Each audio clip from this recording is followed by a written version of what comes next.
Welcome to Sanjit creation V50। আজকে আমি এখন চলে এসেছি 66 পল্লীতে। 2024-এ এই 66 পল্লীর যে দুর্গাপূজা প্যান্ডেল, এটা নিয়ে আমি তিনবার আপডেট দিচ্ছি। যখন প্যান্ডেল শুরু হয়েছিল এবং মাঝখানে যখন কাজ চলছিল দুবার আমি আপডেট দিয়েছি। বাট আজকে তোমাদেরকে যে প্যান্ডেলটা দেখাবো এটা হচ্ছে ফাইনাল লুক, ফাইনাল যে প্রতিমা, ফাইনাল যে প্যান্ডেল আজকের এই ভিডিওতে দেখাবো। আমি অলরেডি এখন প্যান্ডেলের কাছে দাঁড়িয়ে আছি। এই বছরের যে থিম সেটাতে তোমরা আশা করি সকলেই জানো, 5 ফোড়ন। এবং পুরো যে প্যান্ডেলটা মশলা দিয়ে তৈরি করা হচ্ছে এবং প্রতিমাও কিন্তু মশলার তৈরি হচ্ছে। তো কীরকম কি ফাইনাল যে লুক সেটা হয়েছে আজকের এই ভিডিওতে আমি তোমাদেরকে দেখাচ্ছি, তোমরা দেখতে থাকো।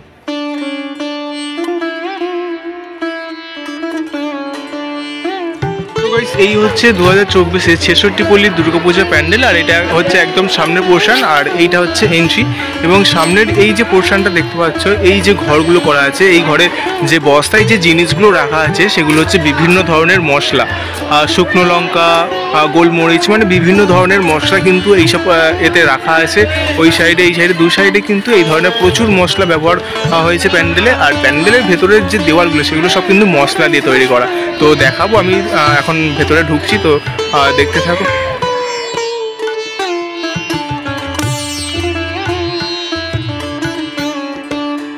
সো গাইস, এই হচ্ছে প্যান্ডেলের একদম ভেতরের অংশটা। তবে মূল যে মঞ্চ সেখানে হচ্ছে ঠাকুর আছে, এবং ঠাকুরের যে ঘর, সেই ঘরে যাওয়ার আগে আমি তোমাদেরকে দুটো জিনিস দেখাই। এই সাইডে একটি ঘর করা হয়েছে এবং এই দিকে একটি ঘর করা হয়েছে।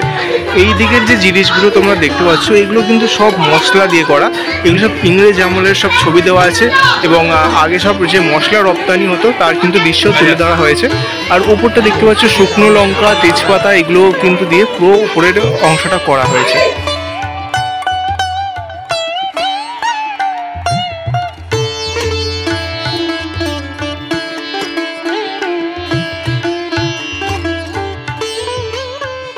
সো গাইস, এখন কিন্তু একদম মূল যে মঞ্চ সেখানে চলে এসেছি। আর এই হচ্ছে ঠাকুরের যে সাজ, সেগুলো কিন্তু সব মশলা দিয়ে তৈরি করা হয়েছে। আমি দেখাবো ঠাকুর, তার আগে এই যে প্যান্ডেলের যে দেওয়ালগুলো আমি তোমাদেরকে দেখাই। ওপরের যে এই অংশটা দেখতে পাচ্ছ, এটা কিন্তু শিল নোড়া করা হয়েছে, এবং শিল নোড়ার মাঝখানে দেখতে পাচ্ছ একটি সাধারণ ঘরের গৃহবধূকে করা হয়েছে, যেটি কিন্তু সম্পূর্ণ মশলা দিয়ে তৈরি করা হয়েছে।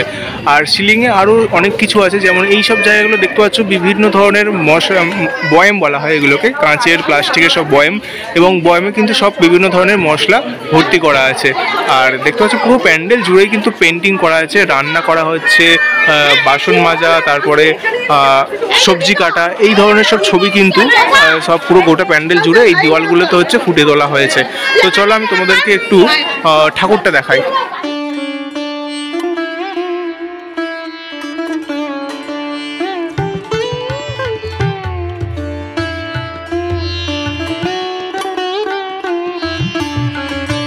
সো গাইস, এই হচ্ছে 2024-এর 66 পল্লীর দুর্গা প্রতিমা। দেখতে পাচ্ছ অসাধারণ কিন্তু ঠাকুরটা হয়েছে। ঠাকুর হচ্ছে বসে আছে, এবং ঠাকুরের যে শাড়ির যে কাজগুলো দেখতে পাচ্ছ, এগুলো কিন্তু তেজপাতা, শুকনো লঙ্কা, দারচিনি, গোলমরিচ, এইগুলো দিয়ে কিন্তু সব পুরো শাড়িগুলো করা হয়েছে। আর এখানে ছোট একটি শিব ঠাকুরের মূর্তি করা হয়েছে।